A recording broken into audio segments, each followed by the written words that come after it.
Just curious as to your general thoughts on this one. Maybe a little bit of a slow start, but a real solid finish for you guys.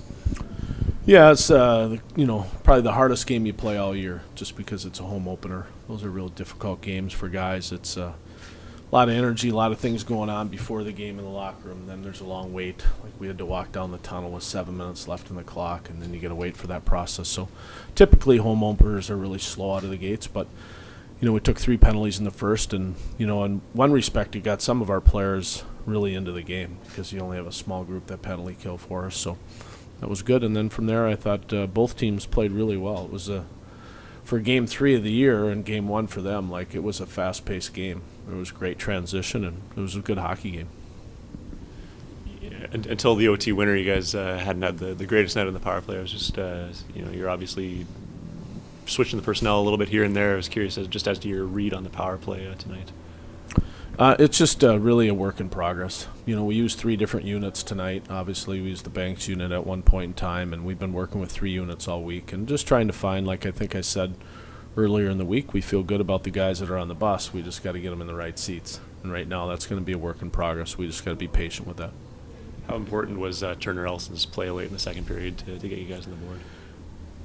Well, it was a great question. I was wondering if somebody would ask it. It was obviously the turning point in the game. We go down down in after 2. It's like a different game. So that was a big part of the game, and certainly gave us some momentum. Gave our young kids some energy in the locker room in between. Like we came out with a different mindset, I thought, after that. So it was good. I was happy for him.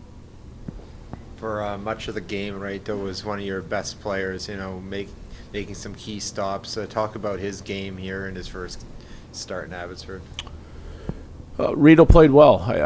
He's obviously we had 2 big goaltenders in there tonight. There isn't a lot of net with neither one of those guys. So I thought both goalies, stole the show. I thought they both made outstanding saves and took some pucks away from guys that they thought maybe they could squeeze by them. But I thought Rito battled hard.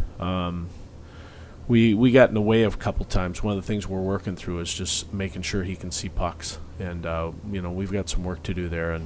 But in general, I thought he battled really hard to find pucks, which was key, and so he's put us in a position for his 3rd start in a row to give us a chance to win, and couldn't be happier for him.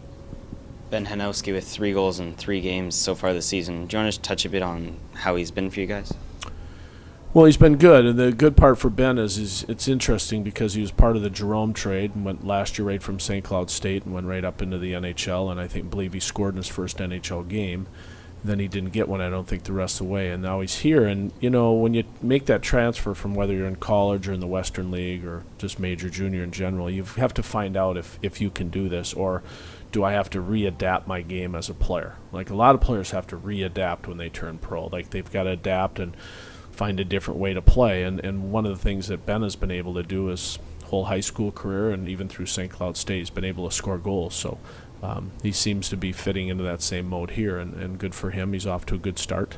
And his goals have all been key goals for us at critical times. Obviously, great pass by Juris there. But still, it's a goal scorer's goal when you tuck it up underneath the bar, on the short side there on that side. So it was good. Speaking of transitions, how closely do you watch ex-Heat players who are up on the big club like Bart Shee and Street so far this season, and do you point to them for some of the younger players on your current roster? A little bit here and there, a little bit. Obviously, we watch them. Whenever we're not playing, we're watching the Calgary Flames. It's interesting. It's a good question. Like, what happens in the room is guys refer to them a lot more.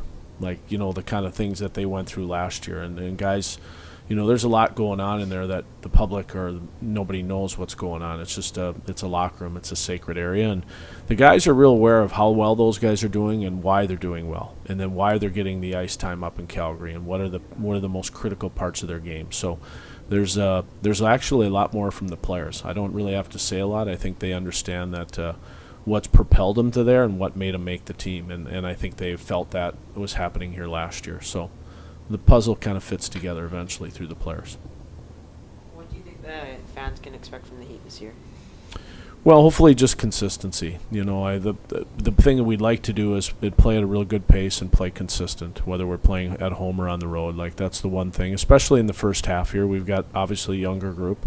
as younger group as we've had here since Jim Playfair was a coach. And we just want to play consistent, and we want to play with good pace. I thought we played with great pace tonight, and I think we've been pretty consistent for all 3 games. We've had good 5-on-5 play, and our special teams aren't special.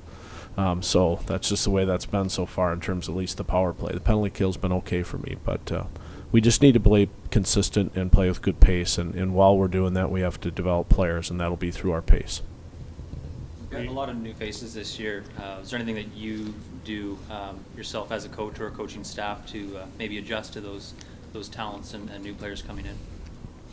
Just to spend time with players. You spend a lot of personal time with players, getting to know them and getting to understand them. It's just a lot of quality time behind the scenes, quality time in the airport, to and from Cleveland, on the bus, things like that. You got to find out how they work and how they think and what makes them good. And so it's just with the new players, and there's quite a few of them new to the team. Like, we just are, as a staff, we're just trying to spend a lot of quality time with guys and one-on-one situations. And it's a two-way street. Like, 1, we have to get to know them, and 2, they have to get to know us. Like, nobody knows Robbie Fatorik. You know him as a coach, but you don't know him as a human being. So we spend a lot of time just getting to know our players and just the quality of life and what they bring to the table, and vice versa. We give that back to them. Chris Breen in for Seeloff tonight. Is Seeloff nicked up, or is it just a matter of making room for Breen? Yeah, no, Seeloff's nicked up. He's hurt. So Breener came down and is here with us right now. So it was good to have Chris back. It made us feel like we had a real presence back there. It was a little different feeling tonight than last weekend. Just I think you saw the confidence Chris had even in game 1. He missed the last month and a half of last year, and I thought he stepped right in, didn't miss a beat. I thought he was really good back there. Big difference maker. What's Seeloff dealing with, and is it long-term, short-term? No, short-term, just a lower body, as they say now. I guess they take the hips and split the body in half. It's lower body. So he's doing fine. He's driving his car, and his legs work, and everything's good. Last question? Great, thanks. Thank you.